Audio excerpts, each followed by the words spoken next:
Dear students, I have started another topic, gene cloning. This PPT is prepared by Rahela Anjum, MSc fourth sem student, and I am making the video.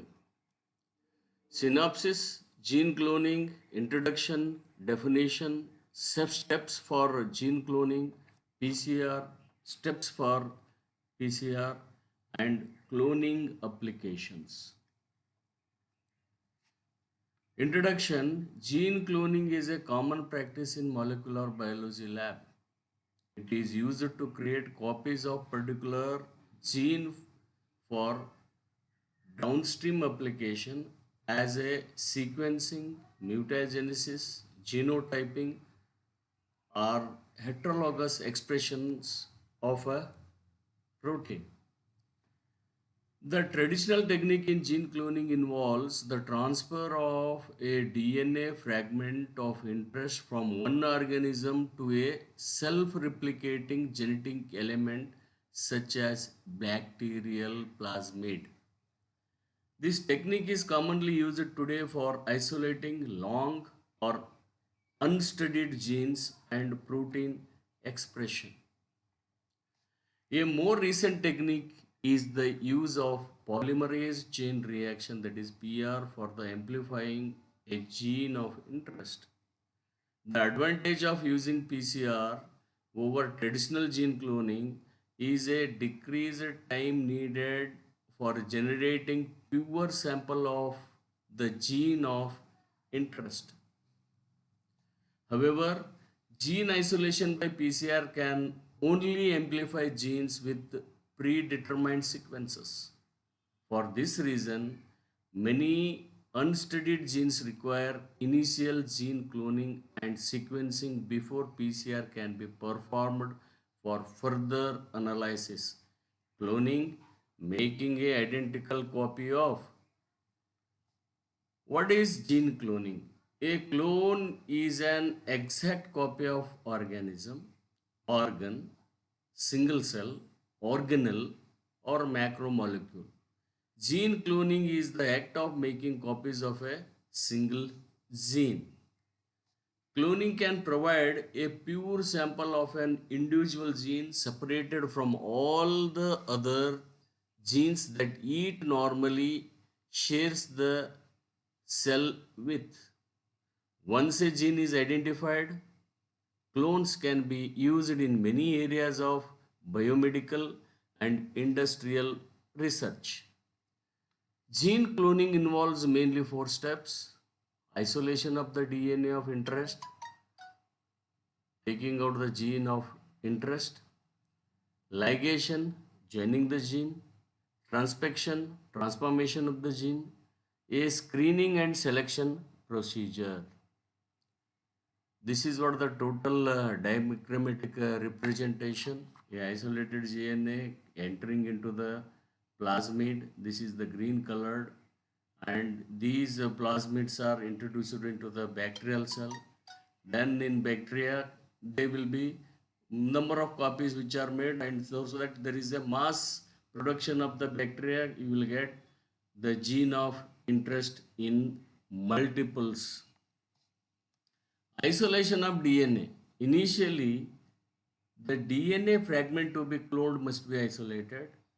This DNA of interest may be a gene, a part of gene, a promoter, or another segment of DNA, and is frequently isolated by the polymerase chain reaction PCR or restriction enzyme digestion.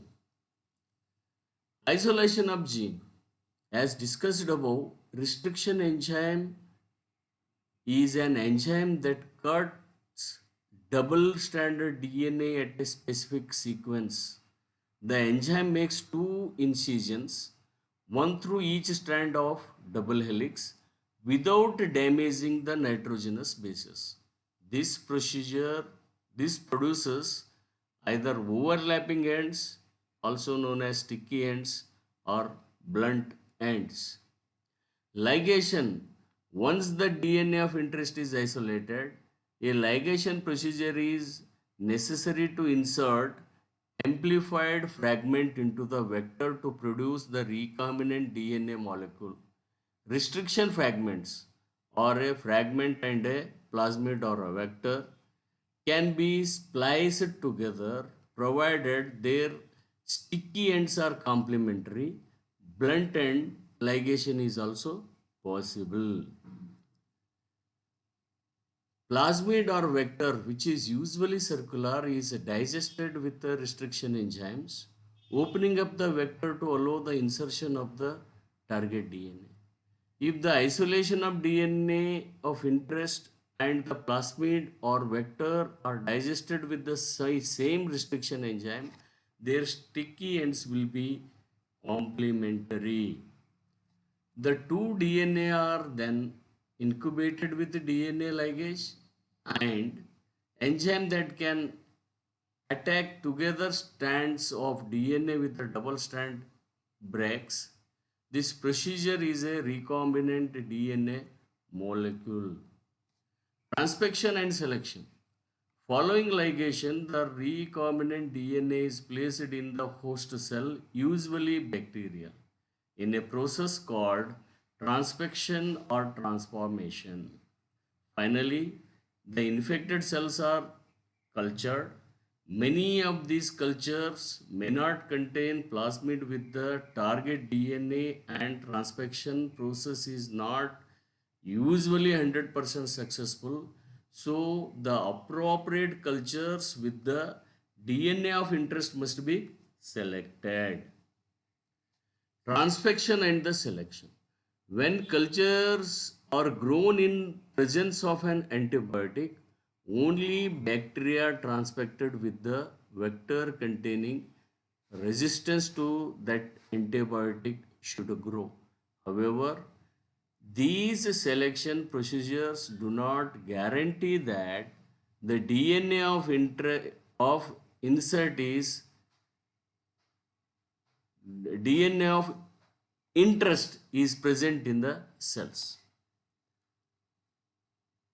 Many plasmids vectors includes selectable markers, usually some sort of antibiotic resistance. Further, analysis of the resulting colonies is required to confirm that cloning was successful.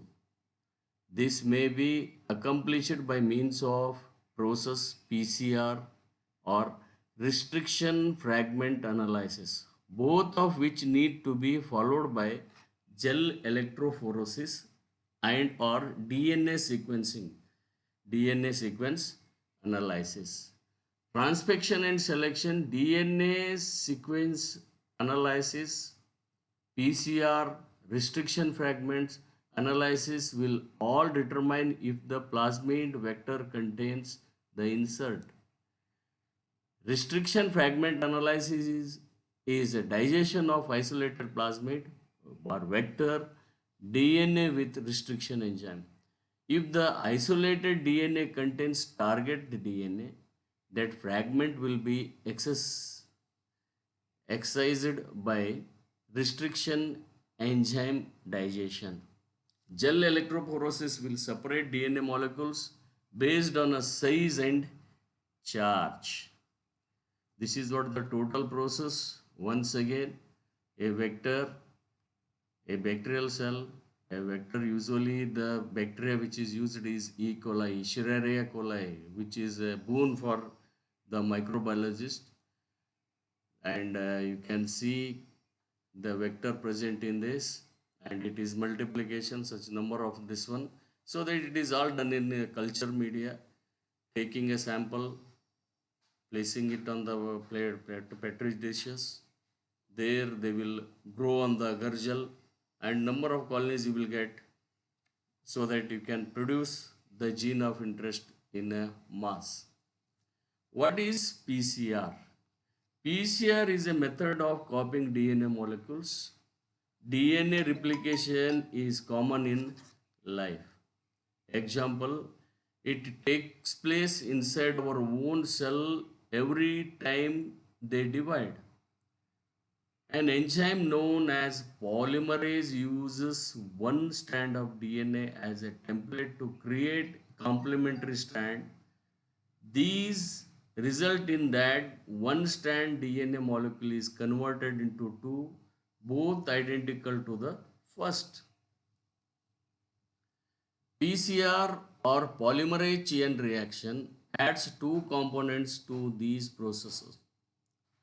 The initial reaction yields twice the number of starting molecules, but immediately followed by a subsequent reaction which yield twice the molecule as the first reaction. This is why PCR are known as chain reaction. Commonly, 25 to 40 reactions are changed together theoretically, resulting in 2 greater 25 to 2 greater 40 more molecules of DNA than were initially present. The goal of PCR reaction is commonly to replicate only a portion of the genome of interest. Example, entire human genome of 3 billion bases, as PCR produces billions of copies of only the DNA of interest. This process is known as amplification. How PCR is used? PCR and related techniques have many applications.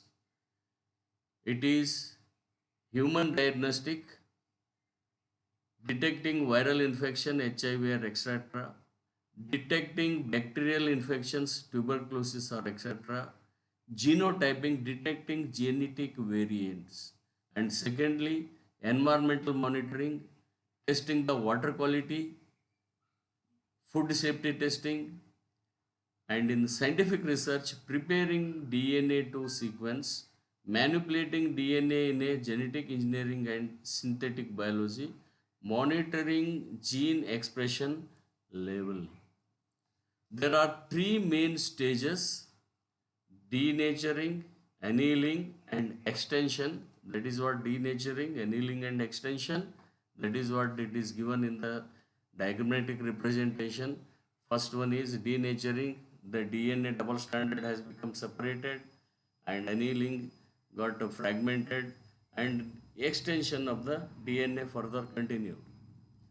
This is the three stages: one, two, three. Now, what happens at each stage of PCR? Denaturing stage. During this stage, cocktail containing template DNA and all other core ingredients is heated to 94 to 95 degree temperature. The high temperature causes hydrogen bond between the bases into two strands of template DNA to break, and two strands are separated. To increase this 95 to 94 to 95 degree temperature, uh, special bacteria are needed which are present in the springs. This results in two single stranded DNA of which will act as a template for production of new strands of DNA. It is important that temperature is maintained at this stage for long enough to ensure that DNA strands have separated completely. This is usually takes place between 15 to 30 seconds. During this stage, the reaction is cooled to 50 to 65. This enables the primers to attach to a specific location on the single stranded template DNA by way of hydrogen bonding. Then, primers are single stranded DNA or RNA sequence that around 30 to 20 to 30 bases in length. Primers serve as a starting point for DNA synthesis. The polymerase enzyme can only add DNA bases to a double strand of DNA. Only once the primer has bound can be polymerase enzyme attached and start making the new complementary strand of DNA from loose DNA bases. The two separated strands of DNA are complementary and run in opposite direction. From one end, the 5 end to the 3 end. As a result, there are two primers, a forward primer and a reverse primer. This step usually takes about 10 to 30 seconds. Now, extending stage. During this final step, the heat is increased once again to 72 degree to enable the new DNA to made by a special tag DNA polymerase enzyme which adds DNA bases. Tag DNA polymerase is an enzyme taken from the heat-loving bacteria Thermus aquatus. This is what I wanted to tell in the previous slide. I am repeating it. Tag DNA polymerase is an enzyme taken from the heat-loving bacteria Thermus aquatus. You all know that there are hot springs in the Himalayan region. Wherever the hot springs which are present in Himalayan region, there the temperature is nearly above 90, 100 degree temperature. In that also this bacteria survives, and this is the tag DNA polymerase extracted from this Thermus aquatus. This bacteria normally lives in hot springs, so can tolerate a temperature above 80 degrees centigrade. The bacteria's DNA polymerase is very stable at high temperature, which means it can withstand the temperature needed to break the strand of DNA apart in the denaturing stage of PCR. DNA polymerase from most other organisms would not be able to withstand these high temperatures. For example, human polymerase works ideally at 37 degrees centigrade, that is the body temperature. 72 degrees centigrade is the optimum temperature for the tag polymerase to build the complementary strand. This attaches to the primer, then adds DNA bases to the single stranded one by one in the 5 to 3 direction. The result is a brand new strand of DNA and a double stranded molecule of DNA. The duration of this step depends upon the length of the DNA sequence being amplified, but usually takes around 1 minute to copy 1000 DNA bases, that is 1 kb. These three processes of thermal cycling are repeated 20 to 40 times to produce lot of copies of DNA sequence of interest. The new fragment of the DNA that are made during PCR also serve as a template to which DNA polymerase enzyme can attach and start making DNA. The result is a huge number of copies of specific DNA segments produced relatively short period of time. Gene cloning application, how this is applied in the life. Gene cloning has made phenomenal impact on the speed of biological research, and it is increasing its presence in several areas of everyday life. One of the reasons why biotechnology has received so much of attention during the last decades is because of gene cloning. Production of recombinant proteins, proteins that are normally produced in very small amount include growth hormone, insulin in diabetes, interferon in some immune disorders, and blood clotting factor 8 in hemophilia, and are known to be missing or defective in various disorders. Prior to the advent of gene cloning, protein production via recombinant DNA techniques, these molecules were purified from animal tissues or donated to human beings, so that this has made a revolution in production of lot of hormones, insulin, interferons, which will treat a number of defective genetic diseases. But both sources have a drawback. including slight functional differences in the non-human protein and possible viral contamination, example HIV, CJD, that is resulting in dementia, which is a brain disease. Production of protein from a cloned gene in a defined non-pathogenic organism would circum circumvent these problems. A gene for an important animal or a plant protein can be taken from its normal host, inserted into a cloning vector, and introduced into a bacterium. If the manipulations are performed correctly, then the gene will be expressed and the protein is synthesized by the bacterial cell. Then it is possible to obtain large amount of proteins. Students, work is worship.